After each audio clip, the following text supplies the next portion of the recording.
आज मैं आचार्य मुनमुन दुबे पुनः एक बार हिंदी संस्कृत बोध चैनल पर उपस्थित हूँ। इससे पहले वीडियो में मैंने वृद्धि संधि के बारे में चर्चा की थी, तो कुछ उदाहरण छूट गए थे। उस उदाहरण को स्पष्ट करते हुए पुनः मैं यण संधि के बारे में चर्चा करूंगा। वृद्धि संधि के तहत ए के बाद अ के बाद ए अय हो तो अय हो जाता है, और अ आ के बाद ओ और अ हो तो अ हो जाता है। तो ए और अय का उदाहरण तो मैंने दे दिया था, लेकिन ओ वाला उदाहरण मैंने नहीं दिया था। तो आज आप देख लीजिए, जैसे अ है और ओ है तो दोनों मिलकर हो गया अ। जैसे जल है ओघ है, तो जल में अ है, उधर ओ है, तो जलौघ बन गया। ओघ कहते हैं लहर को, तो जलौघ बन गया। इसके बाद आ है और ओ है, तो अभी ओ हो गया। इसमें जो गंगा है ओघ है तो गंगौघ बन गया। गंगा में आ है, ओघ में ओ है, तो गंगौघ बन गया। इसके बाद अ के बाद औ है तो भी औ हो गया। जैसे वन धन औषधि, बनौषधि बन गया। फिर आ के बाद औ है तो भी औ हो जाएगा। जैसे महाधन औषधि, महौषधि बन गया। तो इस तरह से उदाहरण तो कम ही दिए जाते हैं, लेकिन उसी आधार पर बच्चे समझते हैं उस चीज को। इसके बाद है यण संधि, जो प्रमुख संधि के रूप में है स्वर के अंतर्गत। तो यण संधि का सूत्र है इको यणचि, दिया है इको यणचि। इसको जब अलग हम करेंगे तो इका धन यण धन अचि। इकह में का विसर्ग का वो हो गया है, आगे य है, इस चलते आयण में र हलंत है, आवची है। कहने का भाव ये है कि यह सूत्र को मैंने अलग कर दिया। अलग करने के बाद इकह किसको कहते हैं, तो उसमें दिया गया है ई उ री ली को ई कहते हैं। इकह का मतलब हुआ ई उ री ली, ये चार वर्ण आते हैं। इक प्रत्याहार है पाणिनि के अनुसार, तो इक प्रत्याहार में चार वर्ण आते हैं, ई उ री और ली। और यण किसको कहते हैं, तो य व र ल को यण कहते हैं। तो कहने का भाव ये है कि ई के बाद ई को छोड़कर कोई भी स्वर आ जाए तो ई का य हो जाता है। जैसे अ है, ई के बाद अ जैसे आ गया तो य हो जाएगा। ई के बाद आ गया तो या हो जाएगा। इस तरह से उ के बाद उ को छोड़कर अन्य स्वर आए तो उ का व हो जाता है।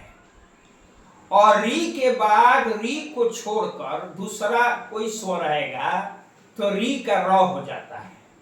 और री के बाद री को छोड़कर दूसरा कोई स्वर आता है तो री का ल हो जाता है। इसमें नीचे लिखकर बताई गई है ये सारी बातें। तो कहने का भाव ये है कि ई उ री ली के बाद यदि ई को छोड़कर कोई स्वर हो तो ई का य हो जाएगा। उ के बाद में उ को छोड़कर कोई स्वर रहेगा तो उ का व हो जाएगा। री के बाद री को छोड़कर कोई स्वर रहेगा तो री का र हो जाएगा।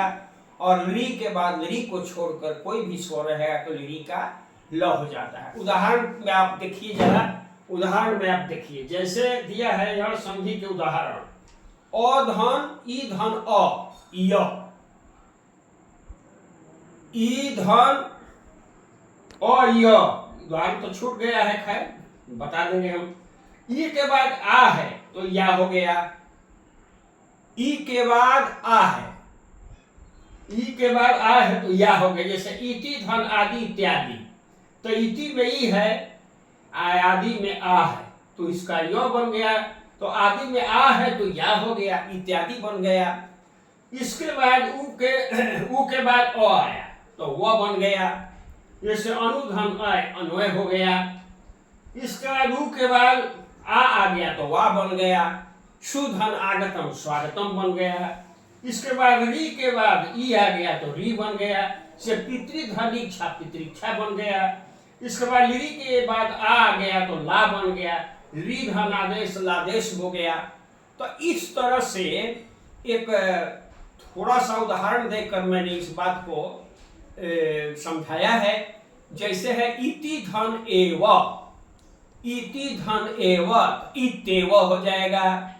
सुधि है, मान लीजिए सुधि धन उपास्य, सिद्धि उपास्य बन जाएगा। सुधि धन उपास्य, तो सुधि में ई है, उपास्य में उ है, तो यू बन गया तो सिद्धि उपास्य बन गया। और ऐसे मधुधन है, अरि है, मधु अरि, मधुधन अरि, तो मधु में उ है, अरि में अ है, तो वह है तो मधुरी बन गया। इस तरह से बहुत से उदाहरण इसके अंतर्गत आते हैं। थोड़ा सा किताब भी कंसल्ट कर लिया जाएगा तो ये सारी बातें स्पष्ट हो जाएंगी, बच्चे समझेंगे भी।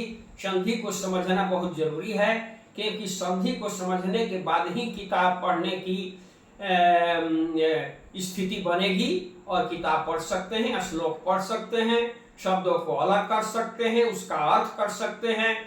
और शब्द रूप और धातु रूप के बारे में तो बता दिया गया है पहले ही कि जब शब्द को तोड़कर आप अलग कर देंगे तो उसके रूप को भी जानना आवश्यक है कि रूप के आधार पर ही आप उसको जान सकते हैं, उसके अर्थ को जान सकते हैं। जैसे मैं उदाहरण में पहले बताया, इससे विद्या ददाति विनयम, तो विद्या में प्रथमा का रूप हो गया, ददाति क्रिया हो गई, विनयम कर्म हो गया। तो जब रूप आप जानेंगे तभी ना कि विनयम कहाँ का रूप है, तो विनयम द्वितीय का रूप है, विद्या प्रथमा का रूप है और ददाति क्रिया है, क्योंकि विद्या प्रथमा एक वचन का रूप है, प्रथम पुरुष एक वचन है, तो विद्या ददाति विनय माने विद्या नम्रता को देती है। इस तरह से पत्र लेखन में या अन्य जो आप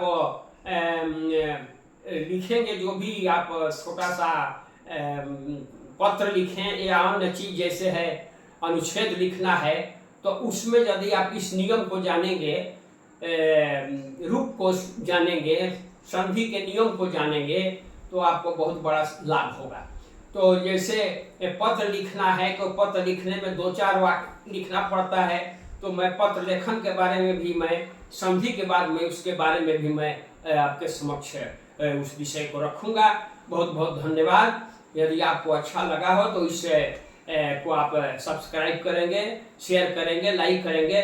बहुत बहुत धन्यवाद।